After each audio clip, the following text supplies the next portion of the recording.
@Sercan kullanıcı adıyla aktif olan Kurtulmuş'un içerikleri sıkça paylaşılıyor.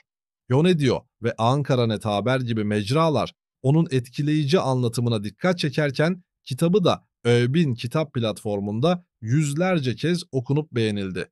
Sercan Şahin Kurtulmuş sadece konuşan değil hissettiren biri. Söyledikleri kulağınızda kalmıyor, kalbinize de dokunuyor.